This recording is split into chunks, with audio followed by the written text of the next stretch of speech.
I suppose we spent the last half an hour of my lecture looking at how we change our faces. But the big question is, why do we want to do that? Why do we not just accept growing old gracefully, as God or Ella would wanted us to do? So what is this obsession with trying to maintain our youth? Because, you know, if we follow religion, we should just accept growing old naturally because we're going to go to heaven or reincarnate when we die. But is it something to do with materialism that sort of make people want to keep age zero? And age zero, believe it or not, is 32. So young girls are 16, try to get older, and older people try to get younger. So this is an important question. Is it something we've learned cognitively, or is it something that's in our genes? And when I do this lecture, you might find that the results are quite different than you'd think they'd be. So why do we care about age? Sorry about that. This is Mark Twain. Mark Twain said, age is just an issue of mind or matter. But then he followed up and said that it doesn't, if you don't mind, then it doesn't matter. That was typical Mark Twain, playing with words.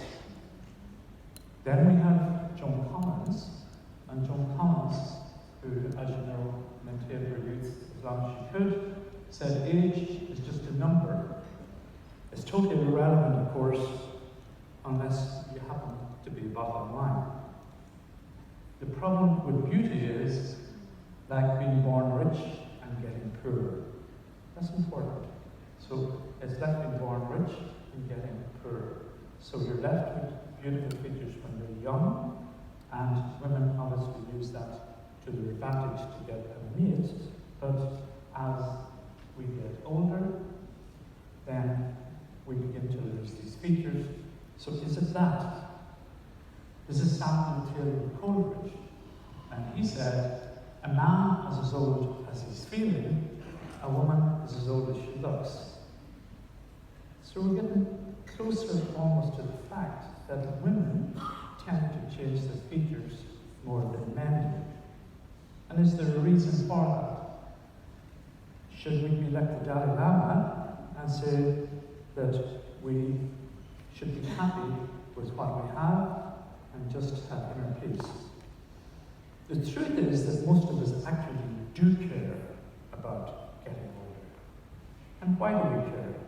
Why do we care about our looks? If we were to look at that woman, we would know immediately she's probably English, probably Irish, South African, Australian, but she's definitely from that stock. And we know that she's probably about 63 or 64, middle class, quite happy with her life, satisfied, probably a family of 2 or 3 children. And I can read that immediately, just from the photograph. So we know from this that the face is one of the most important stimuli carrying social meaning and a means of communication. So our face communicates things to other people. It is probably the most powerful tool in social communication, from which observers like me can read somebody very fast and know exactly who they are and what to do. If we take this woman, we know again she's probably from the same ethnic background, but immediately we know she's had a hard life. She's troubled, she's stressed, a lot of worries. Probably somebody who'd make a good writer. So immediately we can see her ethnicity, her age, and much more written on her face. Identity, gender, sex, age, race, all those things are obvious. But some other things are less obvious. Again, if we look at this gentleman, we know he probably again is British, or from one of the British colonies. again in his mid-60s, has had a successful life, but probably has carried some burdens in later years, maybe the way his children are growing up or whatever. We know by the way he dresses that he's average to above income. So we can read these things immediately.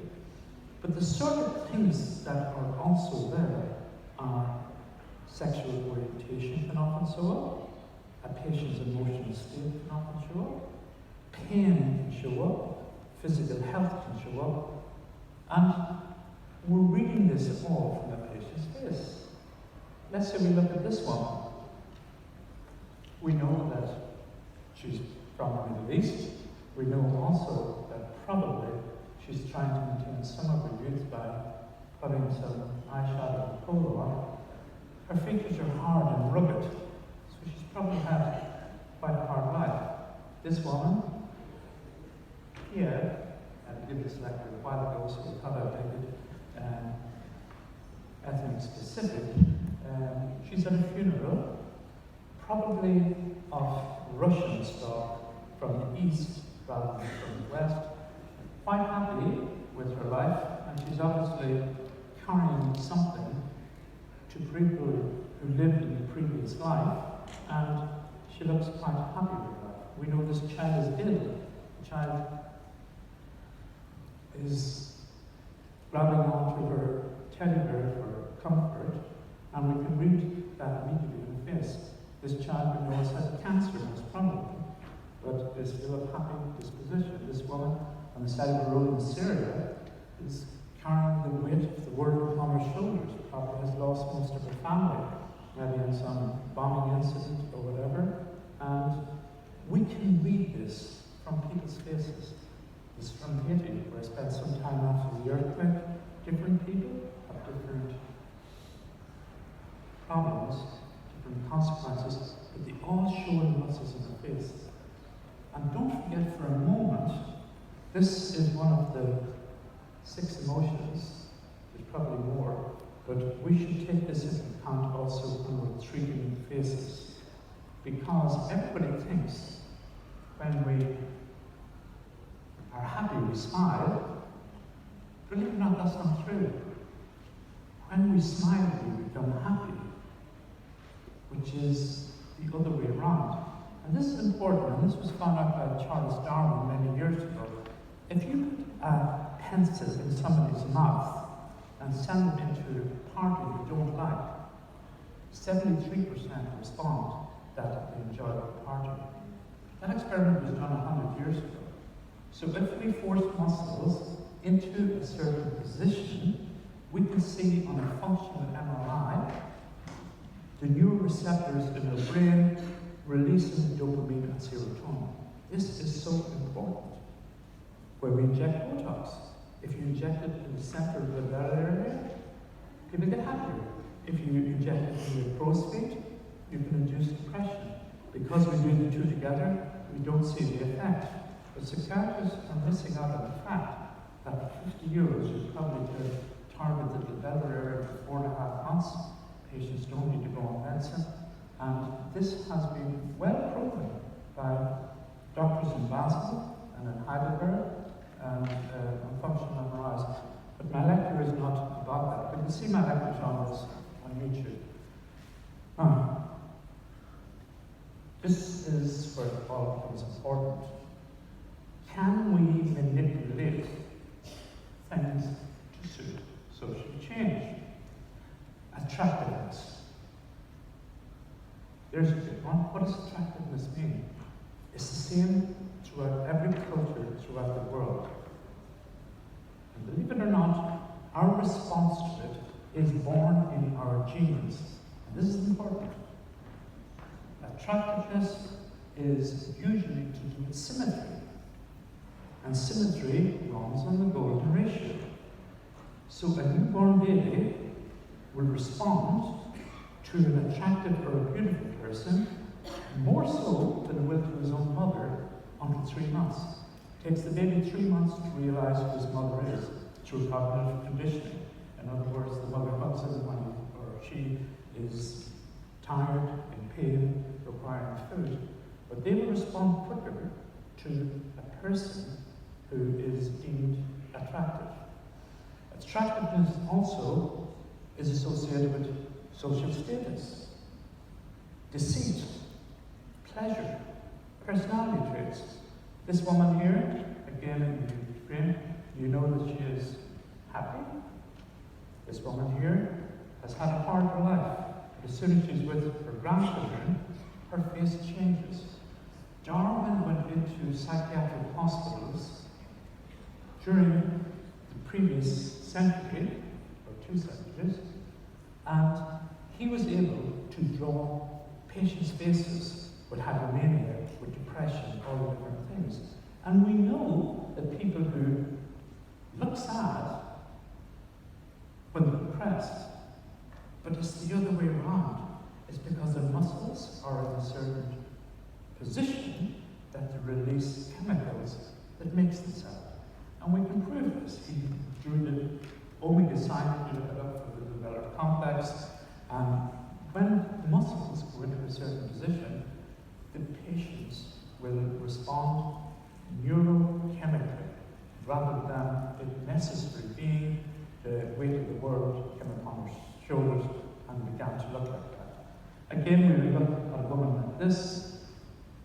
Even though her features are mostly covered, we still can read the fact through her eyes.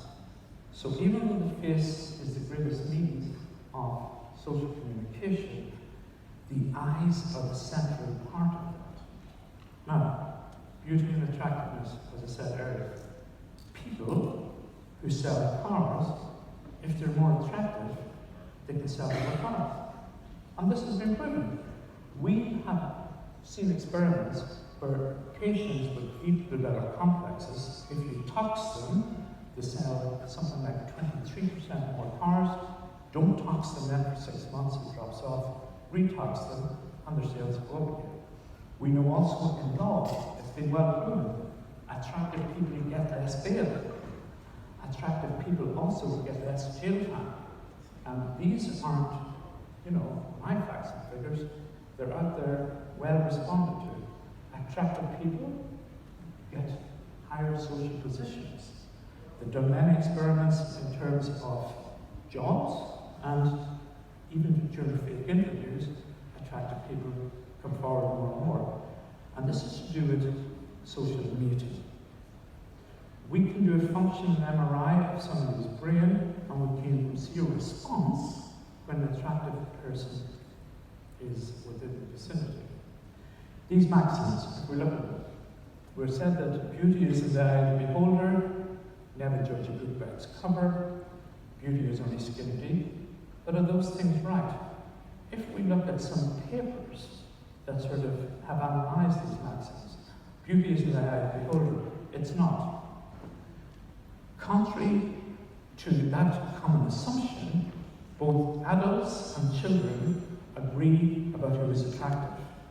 And this is the same in every culture and every ethnicity throughout the world.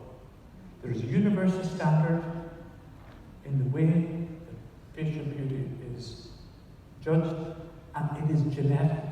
It is that the child that up to 3 months responds to a symmetrical person.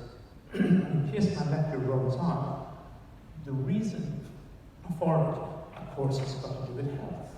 People who are asymmetrical are deemed to be unhealthy to a large extent, which is unfair, particularly people with facial burns.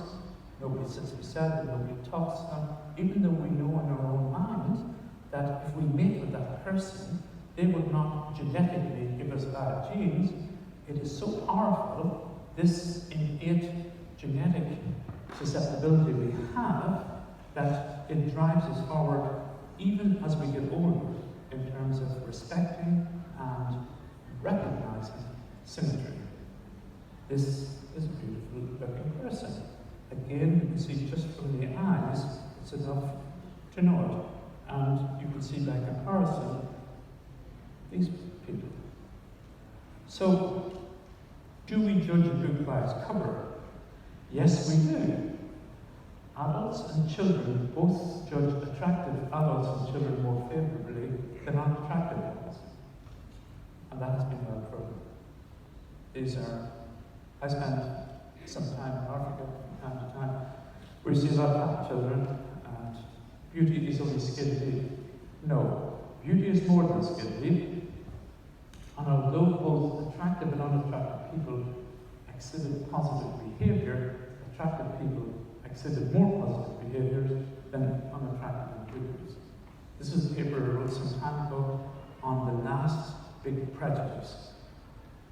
People with neurofibromatosis, cleft lip, burns, these people are all still, to a large extent, ostracized by society.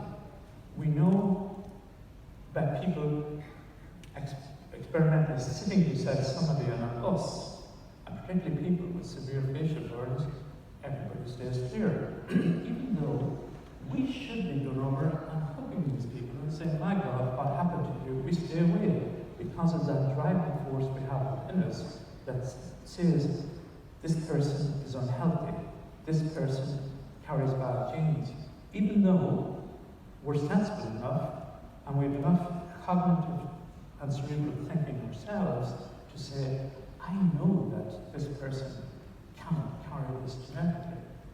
It still happens within us. So, why do young people want to change their face? Young people do, obviously, because of late selection. They also know, because of cognitive sensory processing, that if they look better, they're going to get better jobs, they're going to get less jail time, they're going to sell more products, and that's a learned behavior, whereas the first one isn't. We also know that we get better social interaction with their friends. I'm not necessarily saying they'll get on any better in life in terms of their happiness, but we know when a good-looking girl goes into a bar, more males will talk to her than a girl who isn't good-looking. I know it's more poignant in the Western world where I come from, rather than in the Eastern or Asian world where you get arranged marriages. But still, arranged marriages are done now by the internet. I know when I ran a hair transplant company, 23% of the patients coming into our clinic in London were between the ages of 18 and 27. And they're nearly all Indian and Pakistani. And it did seem like a blip. Now, we were using FUE, which means that you didn't have to do the old hair transplant where you get old and do it once. You could do it as you go along. But when I asked the patients, they said, oh, we have to put our photographs up on the internet looking for a mate, and as a consequence, we're not allowed to tell lies. So, an older person, why do they want to change their face? Believe it or not, it's exactly the same thing. Even though they are older, and even though they have got a mate already, married, possibly grandmothers and grandfathers at this stage, that driving force is still within them in terms of the ability that they have to respect and to maintain this affection towards symmetry because of what's carried genetically.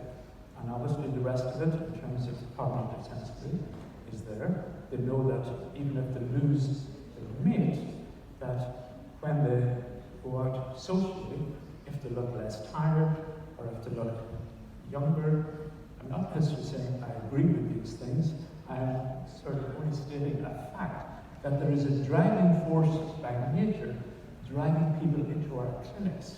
And to a large extent, this is untaught. As I said, a young baby at that age, when it starts off, they already recognize symmetry, health. It's within the genes.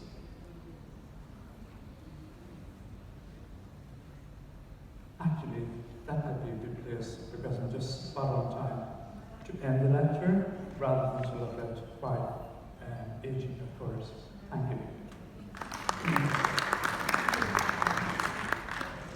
So let me introduce Dr. Thank you so much, Dr. Amal Wagi. She's an active dermatologist. She has her master from Cairo University, and congratulations for European